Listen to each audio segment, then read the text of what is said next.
Welcome back to Kleppers Corner, and folks, buckle up because we're covering Trump Merica WTF week. The week President Trump looked democracy square in the eyes and said, you know what, democracy, it's not me, it's you.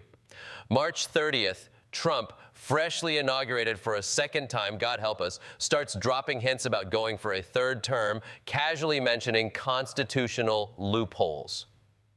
Constitutional loopholes? That's like me saying there's a loophole in my marriage vows that lets me date Beyonce. It's not there, and if it was, believe me, Jay-Z would have found it first. But wait, Trump wasn't done. He also threatened tariffs on Russian oil because Putin was pissing him off. That's right, tariffs on Russia. Did Trump just realize Russia isn't just the name of a golf course in New Jersey?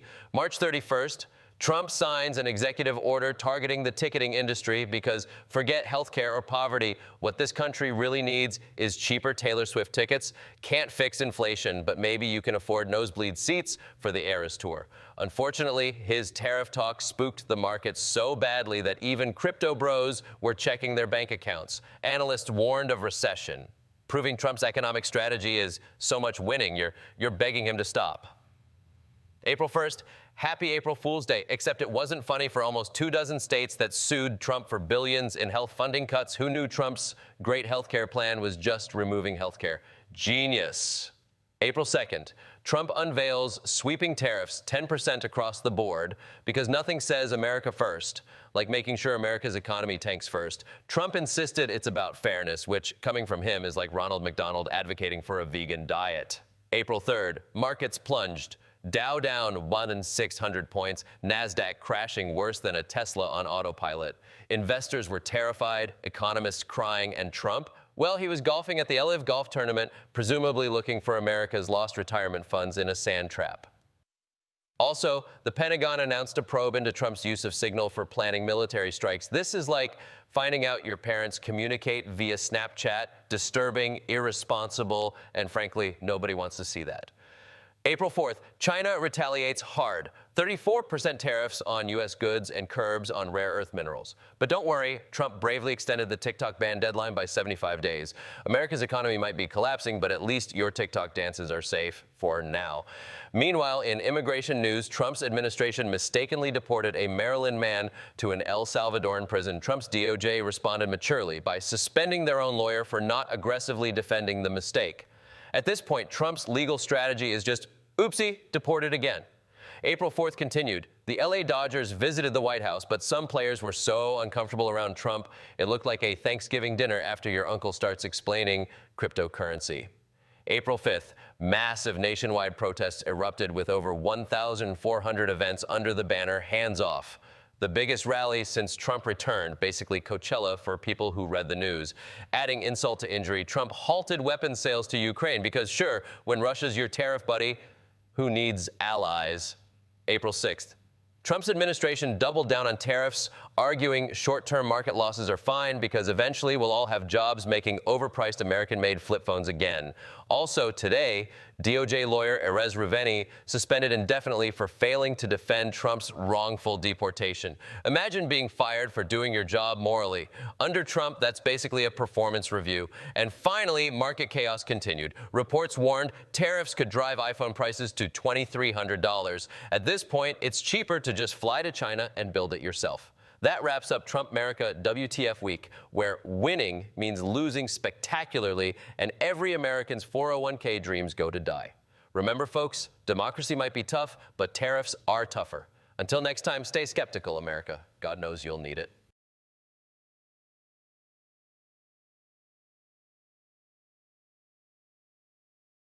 Tariffs, tremors, and tantrums, America in a blender. Welcome to Kleppers Corner, the only weekly show brave enough to say, hey, remember when the biggest thing we worried about was a fly on Mike Pence's head? This week, Trump declares war on imports, Mother Earth gives Myanmar a not-so-gentle shake, Tesla drivers suddenly realize they've bought political bumper cars, and we learn about climate change from whaling logbooks.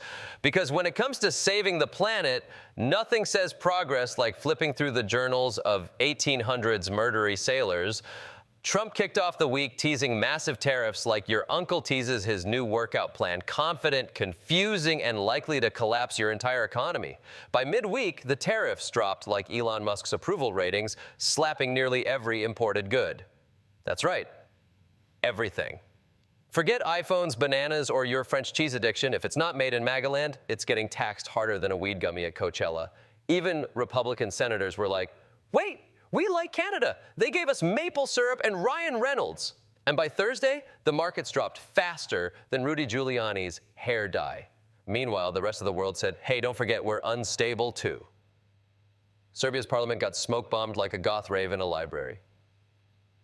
The Pakistani Taliban launched a deadly attack as a Philippine jet vanished, confirming your uncle's theory that aliens just hate Southeast Asia. And Yemen's Houthis claimed they downed a U.S. drone, proving that even in war, you can still win with DIY YouTube tutorials. Myanmar was rocked by a massive earthquake. While the world tried to respond with compassion, the U.S. forgot to RSVP, USAID, MIA. But China, they showed up like the overachieving kid in class. We brought food, water, and a power plant. Also, could we interest you in a Belt and Road? Amid the chaos, India celebrated Navratri, 9 days of devotion, color coordination, and goddess worship. We went from gray to white to red to orange to yellow to green to blue. Honestly, Navratri might be the only global event this week that didn't involve yelling, sanctions, or Elon Musk. The newly formed Department of Government Efficiency, aka DOGE, started laying off folks at the CDC, FDA, and NIH. Because if there's one guy who really understands public health, it's the man who smoked weed on a podcast and thought renaming Twitter was a good idea. Meanwhile, Trump's rebooting family detention like it's a gritty Netflix spinoff. Coming this fall, iced, no one leaves the holding cell. Saturday brought a split-screen America on one channel, the NCAA Final Four, where athletes fought for victory.